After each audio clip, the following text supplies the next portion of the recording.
ಎಲ್ರಿಗೂ ನಮಸ್ಕಾರ. ನಾನು ನಿಮ್ಮ ಕಲಾ. ಇವತ್ತಿನ ವಿಡಿಯೋದಲ್ಲಿ ಬೂದುಗುಂಬಳಕಾಯಿ ಮಜ್ಜಿಗೆ ಸಾಂಬಾರನ್ನ ಮಾಡ್ತಾಯಿದ್ದೀನಿ. ತುಂಬಾ ಟೇಸ್ಟಿಯಾಗಿರುತ್ತೆ ಮಜ್ಜಿಗೆ ಸಾಂಬಾರು ಬೂದುಗುಂಬಳಕಾಯಿಂದ ಮಾಡಿದ್ದು. ಬಿಸಿ ಅನ್ನಕ್ಕೆ ಹಾಗೆ ಬಿಸಿ ಮುದ್ದೆಗೆ ಒಳ್ಳೆ ಕಾಂಬಿನೇಷನ್ ಅಂತಲೇ ಹೇಳ್ಬೋದು. ಬಿಸಿ ಬಿಸಿಯಾಗಿ ಈ ಚಳಿಗಾಲದಲ್ಲಿ ಈ ರೀತಿ ಸಾಂಬಾರು ಮಾಡಿಕೊಟ್ರೆ ತುಂಬ ಇಷ್ಟಪಟ್ಟು ಖುಷಿಯಿಂದ ಊಟ ಮಾಡ್ತಾರೆ. ಎಷ್ಟು ಚೆನ್ನಾಗಿರುತ್ತೆ ಬೂದುಗುಂಬಳಕಾಯಿ ಮಜ್ಜಿಗೆ ಸಾಂಬಾರು ಅಂತಂದರೆ, ತಿಂತಾಯಿದ್ರೆ ತುಂಬಾ ಇಷ್ಟಪಟ್ಟು ಒಂದೂವರೆ ಮುದ್ದೆ ಊಟ ಮಾಡ್ತಾರೆ. ಅಷ್ಟು ಚೆನ್ನಾಗಿರುತ್ತೆ ಫ್ರೆಂಡ್ಸ್. ಯಾವುದೇ ತರಕಾರಿ ಮತ್ತು ಕಾಳುಗಳನ್ನ ಹಾಕ್ತಲೇ ತುಂಬ ಸಿಂಪಲ್ಲಾಗಿ ಟೇಸ್ಟಿಯಾಗಿ ಮತ್ತು ಕಡಿಮೆ ಸಮಯದಲ್ಲಿ ಬೂದುಗುಂಬಳಕಾಯಿನ ಉಪಯೋಗಿಸ್ಕೊಂಡು ಮಜ್ಜಿಗೆ ಸಾಂಬಾರನ್ನ ಯಾವ ರೀತಿ ಟೇಸ್ಟಿಯಾಗಿ ಮಾಡ್ಬೋದು ಅಂತಂದ್ಬಿಟ್ಟು ನಾನು ಈ ವಿಡಿಯೋದಲ್ಲಿ ಸಿಂಪಲ್ಲಾಗಿ ನಿಮ್ಮ ಜೊತೆ ಹಂಚ್ಕೊತಾ ಇದ್ದೀನಿ. ಬನ್ನಿ ತಡ ಯಾಕೆ ಮಾಡೋದು ನೋಡ್ಕೊಂಬರೋಣ. ಮೊದಲು ನಾನು ಬೂದುಗುಂಬಳಕಾಯಿನ ತೊಗೊಂಡಿದ್ದೀನಿ. ನೋಡಿ, 1 kg ಬೂದುಗುಂಬಳಕಾಯಿನ ತೊಗೊಂಡಿದ್ದೀನಿ. ಒಂದು 10 ಜನಕ್ಕೆ ಆಗುವಷ್ಟು ಸಾಂಬಾರು ರೆಡಿಯಾಗುತ್ತೆ ಈ ಬೂದುಗುಂಬಳಕಾಯಿಂದ. 1 kg ಬೂದುಗುಂಬಳಕಾಯಿಂದ ಮೊದಲು ಇದರೊಳಗಿರೋ ತಿರುಳು ಮತ್ತು ಸಿಪ್ಪೆಯನ್ನು ಎರಡನ್ನೂ ತಕ್ಕೊಬೇಕಾಗುತ್ತೆ. ಬೂದುಗುಂಬಳಕಾಯಿ ಮಧ್ಯದಲ್ಲಿರೋದು ಮಾತ್ರ ಎತ್ಕೊಬೇಕು. ನೋಡಿ, ಆದಷ್ಟು ನಾವು ಬಲ್ತಿರೋ ಬೂದುಗುಂಬಳಕಾಯಿ ತೊಗೊಂಡ್ರೆ ತುಂಬಾ ಚೆನ್ನಾಗಿರುತ್ತೆ. ತುಂಬ ಎಳೆ ತೊಗೊಬೇಡಿ, ಒಂದು ಸ್ವಲ್ಪ ನೆಗಡಿ ಆಗುತ್ತೆ.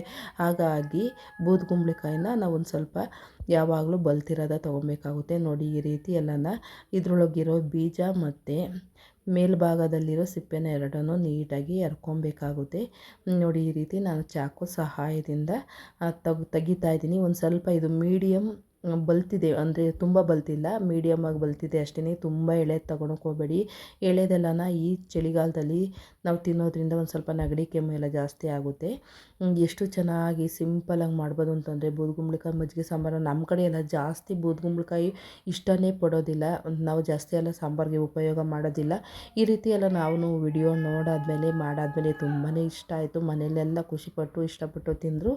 ತುಂಬಾ ಚೆನ್ನಾಗಿರುತ್ತೆ.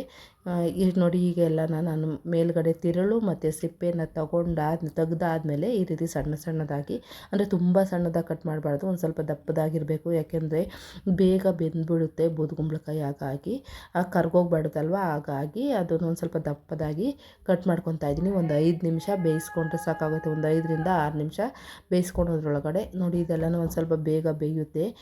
ಹಾಗಾಗಿ 5ರಿಂದ 6 ನಿಮಿಷದೊಳಗಡೆ ಬೇಯುತ್ತೆ. ಅಷ್ಟರೊಳಗಡೆ ಒಗ್ಗರಣೆ ನಮಗೆ ಬೇಕಾಗಿರೋ ಮಸಾಲೆನ ರೆಡಿ ಮಾಡ್ಕೊಳ್ಳೋಣ. ಒಂದು ಮಿಕ್ಸಿ ಜಾರ್ ತೊಗೊಂಡಿದ್ದೀನಿ. ಮಿಕ್ಸಿ ಜಾರ್ಗೆ ಒಂದು ಅರ್ಧ ಕಪ್ಪು ಕೊಬ್ಬರಿನ ಹಾಕ್ಕೊತಾ ಇದ್ದೀನಿ. ಅಂದರೆ ಹಸಿ ಕೊಬ್ಬರಿ ಇದು, ಅಂದರೆ ತೆಂಗಿನಕಾಯಿ ತುರಿ ಅಂತೀರಲ್ಲ, ಅದನ್ನು ಒಂದು ಅರ್ಧ ಕಪ್ ಹಾಕ್ಕೊತಾ ಇದ್ದೀನಿ. ತೆಂಗಿನಕಾಯಿ ಹಾಕ್ಕೊಂಡ್ರೆ ತುಂಬಾ ಟೇಸ್ಟಿಯಾಗಿರುತ್ತೆ, ಹಾಗಾಗಿ ತೆಂಗಿನಕಾಯಿ ಜಾಸ್ತಿ ಹಾಕ್ಕೊಂಡಿದ್ದೀನಿ. ನೋಡಿ, ನೆನೆಸಿರೋ ಕಡಲೆಬೇಳೆ ಇದು ಒಂದು 2 ಸ್ಪೂನ್ ಇದೆ. ಒಂದು 3 ಅವರ್ 2 ಅವರ್ ನೆನೆಸ್ಕೊಂಡ್ರೆ ಸಾಕಾಗುತ್ತೆ. ಹಾಗೆ ಕೊತ್ತಂಬರಿ ಸೊಪ್ಪು ಒಂದು ಸಣ್ಣ ಕಟ್ಟು ಹಾಕ್ಕೊಂಡಿದ್ದೀನಿ. ಖಾರಕ್ಕೆ ಬೇಕಾದಷ್ಟು ಹಸಿಮೆಣ್ಸಿನ್ಕಾಯನ್ನು ಹಾಕ್ಕೊತಾ ಇದ್ದೀನಿ. ಆದಷ್ಟು ಹಸಿಮೆಣ್ಸಿನ್ಕಾಯಿ ಹಾಕ್ಕೊಂಡ್ರೆ ತುಂಬಾ ಚೆನ್ನಾಗಿರುತ್ತೆ. ಮತ್ತು ಒಂದು 2 ಸ್ಪೂನು ಜೀರಿಗೆ ಹಾಕ್ಕೊಂಡಿದ್ದೀನಿ. ಈಗ ರುಬ್ಬೋದಕ್ಕೆ ನೀರು ಹಾಕ್ಕೊಂಡು ನುಣ್ಣಗೆ ನೈಸಾಗಿ ರುಬ್ಕೊಬೇಕಾಗುತ್ತೆ. ನೋಡಿ, ಈಗ ರುಬ್ಬಿದ್ದಾಗಿದೆ ಚೆನ್ನಾಗಿ. ಎಷ್ಟು ನುಣ್ಣಗೆ ರುಬ್ಬಿದ್ದೀನಿ ನೋಡಿ, ಎಷ್ಟು ತರಿ ಆಗಿಲ್ಲ, ಅಷ್ಟು ನುಣ್ಣಗೆ ರುಬ್ಬಿದ್ದೀನಿ. ಈಗ ಒಂದು 5ರಿಂದ 6 ನಿಮಿಷ ಚೆನ್ನಾಗಿ ಬೂದುಗುಂಬಳಕಾಯಿನ ಬೇಯಿಸ್ಕೊಂಡಿದ್ದೀನಿ. ನೋಡಿ, ನೋಡಿದ್ರೆ ಗೊತ್ತಾಗ್ತಾಯಿದೆ ಇಲ್ಲ, ಈ ಥರನೇ ಇಷ್ಟು ಬೇಯಿಸ್ಕೊಂಡ್ರೆ ಸಾಕಾಗುತ್ತೆ. ಏಕೆಂದರೆ ಇನ್ನು ಜಾಸ್ತಿ ಬೇಯಿಸ್ಬಿಟ್ರೆ ಎಲ್ಲ ಒಂದು ಸ್ವಲ್ಪ ಎಲ್ಲ ಗಟ್ಟಿ ಆಗಿಬಿಟ್ಟೈತೆ ಸಾಂಬಾರು. ಅಷ್ಟು ಬೇಯಿಸ್ಕೊಂಡ್ರೆ ಸಾಕಾಗುತ್ತೆ. ಈಗ ನಾನು ಒಂದು ದಬ್ರೆಗೆ ಹಾಕ್ಕೊತಾ ಇದ್ದೀನಿ ಬೆಂದಿರೋ ಬೂದುಗುಂಬಳಕಾಯಿನ. ಒಂದು ದಬ್ರಿಗೆ ಹಾಕ್ಕೊಂಡು ಈಗ ಮಸಾಲ ರುಬ್ಬಿರೋದನ್ನು ಅಷ್ಟೇ ಒಂದು ದಬ್ರಿಗೆ ಹಾಕ್ಕೊಂಡು ಎಲ್ಲ ನೀಟಾಗಿ ಮಿಕ್ಸ್ ಮಾಡ್ಕೊತಾ ಇದ್ದೀನಿ. ಏಕೆಂದರೆ ಇದು ಹಸಿ ವಾಸನೆ ಎಲ್ಲನ ಹೋಗೋವರೆಗೂ ಚೆನ್ನಾಗಿ ಕುದಿಸ್ಕೊಬೇಕಾಗುತ್ತೆ. ನಾವೆಲ್ಲ ಹಸಿ ತೆಂಗಿನಕಾಯಿ, ಹಸಿಮೆಣ್ಸಿನ್ಕಾಯಿ ಎಲ್ಲ ಹಾಕಿರೋದ್ರಿಂದ ಎಲ್ಲನ ಇದ್ರ ಹಸಿ ವಾಸನೆ ಹೋಗೋವರೆಗೂ ಚೆನ್ನಾಗಿ ಒಂದು 3ರಿಂದ 4 ನಿಮಿಷ ಕೈ ಆಡಿಸ್ಕೊಂಡು, ಗಟ್ಟಿ ಇರುತ್ತೆ ಹಾಗಾಗಿ ಅದನ್ನೆಲ್ಲ ಕೈ ಆಡಿಸ್ಕೊಂಡು ನಾವು ಕುದಿಸ್ಕೊಬೇಕಾಗುತ್ತೆ. ಇದ್ರ ಹಸಿ ವಾಸನೆ ಎಲ್ಲ ನೀಟಾಗಿ ಹೋಗಬೇಕು. ಈ ಸಮಯದಲ್ಲಿ ಕುದಿಯುವಂಥ ಸಮಯದಲ್ಲೇ ರುಚಿಗೆ ತಕ್ಕಷ್ಟು ಉಪ್ಪು ಹಾಕಿದ್ರೆ ಚೆನ್ನಾಗಿ ಬೂದುಗುಂಬಳಕಾಯಿನೂ ಸಹ ಚೆನ್ನಾಗಿ ಹಿಡ್ಕೊಳ್ಳುತ್ತೆ. ಹಾಗಾಗಿ ಆವಾಗಲೇ ಹಾಕ್ಕೊತಾ ಇದ್ದೀನಿ. ನೋಡಿ, ಈಗ ಒಂದು 3ರಿಂದ 4 ನಿಮಿಷ ಇದೆ ಈ ರೀತಿ. ಅದು ನೋಡಿ, ಪಿಸ್ತಾ ಕಲರ್ ಇದೆಯಲ್ವ, ಮಕ್ಳಿಗಂತೂ ತುಂಬ ಇಷ್ಟ ಆಯಿತು. ಇದೇ ರೀತಿ ಕುದಿಸ್ಕೊತಾ ಇದ್ದೀನಿ. ಈಗ ಒಂದು ಸಣ್ಣದೊಂದು ಒಗ್ಗರಣೆ ಕೊಟ್ಕೊಳ್ಳೋಣ. ಒಗ್ಗರಣೆ ಮಾಡ್ಕೊಳೋದಕ್ಕೆ ಸ್ಟವ್ ಮೇಲೆ ಒಂದು ಸಣ್ಣದೊಂದು ಪಾತ್ರೆ ಇಟ್ಕೊಂಡಿದ್ದೀನಿ. ಒಂದು 2 ಟೇಬಲ್ ಸ್ಪೂನು ಎಣ್ಣೆ ಸೇರಿಸ್ಕೊಬೇಕಾಗುತ್ತೆ. ಎಣ್ಣೆ ಹಾಕ್ಕೊಂಡು ಸಾಸಿವೆ ಸಿಡಿತಾ ಇದೆ, ಸಾಸಿವೆ ಹಾಕ್ಕೊತಾ ಇದ್ದೀನಿ. ಸಾಸಿವೆ ಚೆನ್ನಾಗಿ ಸಿಡಿಸ್ಬೇಕು. ಹಾಗೆ ಜೀರಿಗೆನ ಸೇರಿಸ್ಕೊತಾ ಇದ್ದೀನಿ. ಒಂದು ಸ್ವಲ್ಪ ಹಿಂಗು ಹಾಕಿದ್ರೆ ತುಂಬಾ ಚೆನ್ನಾಗಿರುತ್ತೆ. ಹಾಕ್ಕೊಳ್ಳಿ. ಬ್ಯಾಡಗೆ ಮೆಣಸಿನ್ಕಾಯಿ ಒಂದು 3ರಿಂದ 4 ಬ್ಯಾಡಗೆ ಮೆಣಸಿನ್ಕಾಯಿ ಹಾಕ್ಕೊಂಡಿದ್ದೀನಿ. ಒಂದು ಸ್ವಲ್ಪ ಕರಿಬೇವಿನ ಸೊಪ್ಪು ಇಷ್ಟು ಹಾಕ್ಕೊಂಡ್ರೆ ಸಾಕಾಗುತ್ತೆ ಫ್ರೆಂಡ್ಸ್. ಇವಾಗಲೇ ನೋಡಿಕೊಂಡು ತುಂಬ ಜಾಸ್ತಿ ಸೀಸಬೇಡಿ. ಒಂದು ಸ್ವಲ್ಪ ನೋಡಿ ಈ ರೀತಿ ಆಗಿದ ತಕ್ಷಣವೇ ಸ್ಟವ್ ಆಫ್ ಮಾಡ್ಕೊಬೇಕಾಗುತ್ತೆ. ಈಗ ಕರಿಬೇವಿನ ಸೊಪ್ಪು ಹಾಕ್ಕೊಂಡು ಎಲ್ಲನ ಒಗ್ಗರಣೆ ಎಲ್ಲನ ಒಂದು ಸ್ವಲ್ಪ ಮಗ್ಗಿಸ್ಕೊತಾ ಇದ್ದೀನಿ. ನೋಡಿ ಈಗ ಎಲ್ಲ ಕಲರೆಲ್ಲ ಚೇಂಜ್ ಆಗಿದೆ, ಬ್ಯಾಡಗಿ ಮೆಣಸಿನ್ಕಾಯಿ ಕಲರೆಲ್ಲ ಚೇಂಜ್ ಆಗಿದೆ. ಈಗ ನಾವು ಮಾಡಿರೋ ಸಾಂಬಾರಿಗೆ ಒಗ್ಗರಣೆನ ಸೇರಿಸ್ಕೊಬೇಕಾಗುತ್ತೆ. ನೋಡಿ ಇಷ್ಟು ಗಟ್ಟಿ ಇದೆಯಲ್ಲ, ಚೆನ್ನಾಗಿ ಕುದ್ದಿದೆ. ಒಂದು ಸ್ವಲ್ಪ ಆರೋದಕ್ಕೆ ಬಿಟ್ಟಿದ್ದೀನಿ, ಏಕೆಂದರೆ ಒಂದು 5 ನಿಮಿಷ ಆರಿಕೊಂಡ್ರೆ ಸಾಕಾಗುತ್ತೆ. ನಾವು ಕುದಿಸಿರೋದೆಲ್ಲನ ಒಂದು 5 ನಿಮಿಷ ಆರಿಸ್ಕೊಂಡ್ರೆ, ತುಂಬ ಆರಿಸ್ಬಾರ್ದು, ಒಂದು ಸ್ವಲ್ಪ ಬಿಸಿ ಇರಬೇಕು. ಬಿಸಿ ಇರಬೇಕಾದ್ರೆ ನಾವು ಮೊಸರನ್ನ ಹಾಕ್ಕೊಬೇಕಾಗುತ್ತೆ. ಮೊಸರನ್ನೆಲ್ಲ ಚೆನ್ನಾಗಿ ಕಡ್ದ್ಬಿಟ್ಟು ಹಾಕ್ಕೊಬೇಕು. ನಾನು ಪ್ಯಾಕೆಟ್ ಮೊಸರು ಉಪಯೋಗ ಮಾಡ್ತಾ ಇರೋದ್ರಿಂದ ಪ್ಯಾಕೆಟ್ ಓಪನ್ ಮಾಡ್ದಲೇ ಚೆನ್ನಾಗಿ ನಾವು ಕೈಯಲ್ಲಿ ಕುಲ್ಕಿಸಿದ್ರೆ ಅದೆಲ್ಲ ನೀಟಾಗಿ ನೋಡಿ ಬೆಣ್ಣೆ ಥರ ಆಗಿದೆ ಮೊಸರು, ಆ ಥರ ಬಿಟ್ಕೊಳ್ಳುತ್ತೆ. ಗಂಟು ಇರಬಾರ್ದು, ಗಂಟಿದ್ರೆ ಅಷ್ಟು ಚೆನ್ನಾಗಿರೋದಿಲ್ಲ.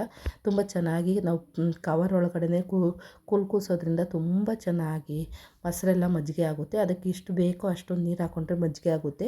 ಅದರೊಳಗೆ ಒಂದು ಸ್ವಲ್ಪ ಬೆಣ್ಣೆನೂ ಬರುತ್ತೆ. ಈಗ ನಂದಿನಿ ಮೊಸರೆಲ್ಲ ಉಪಯೋಗ ಮಾಡಿದ್ರೆ ಬೆಣ್ಣೆನೂ ಬರುತ್ತೆ. ಈಗ ಮೊಸರು ಹಾಕ್ಕೊಂಡಾದ್ಮೇಲೆ ನೀಟಾಗಿ ಎಲ್ಲನ ಒಂದಕ್ಕೆ ಒಂದು ಬೆರೆಯೋ ಹಾಗೆ ನೀಟಾಗಿ ಮಿಕ್ಸ್ ಮಾಡ್ಕೊಬೇಕಾಗುತ್ತೆ. ಉಪ್ಪು ಆವಾಗಲೇ ಹಾಕಿರೋದ್ರಿಂದ ನೋಡಿಕೊಂಡು ಉಪ್ಪು ಹಾಕ್ಕೊಳ್ಳಿ. ನಮಗೆ ಎಷ್ಟು ಬೇಕೋ ಮಜ್ಜಿಗೆ ಸಾಂಬಾರು ಅಷ್ಟು ಗಟ್ಟಿಯಾಗಿ ಮಾಡ್ಕೊಳ್ಳಿ. ಆದಷ್ಟು ಒಂದು ಸ್ವಲ್ಪ ಗಟ್ಟಿಯಾಗಿರಬೇಕು ಮಜ್ಜಿಗೆ ಸಾಂಬಾರು. ಬಿಸಿ ಅನ್ನಕ್ಕೆ ಬಿಸಿ ಮುದ್ದೆಗೆ ಒಳ್ಳೆ ಕಾಂಬಿನೇಷನ್ ಅಂತಲೇ ಹೇಳ್ಬೋದು. ಮಂಗಳೂರು ಕಡೆ ಎಲ್ಲ ಯಾವ ರೀತಿ ಮಾಡ್ತಾರೋ ಆ ರೀತಿ ನಾನು ಇವತ್ತು ವಿಡಿಯೋ ನೋಡಿಬಿಟ್ಟು ನಾನು ಮಜ್ಜಿಗೆ ಸಾಂಬಾರನ್ನ ಮಾಡಿದ್ದೀನಿ. ಯಾಕೆಂದರೆ ನಮ್ಮ ಕಡೆ ಎಲ್ಲ ಮಾಗಡಿ ಕಡೆ ಎಲ್ಲ ಜಾಸ್ತಿ ಉಪಯೋಗ ಮಾಡೋದಿಲ್ಲ ಬೂದುಗುಂಬಳಕಾಯಿನ.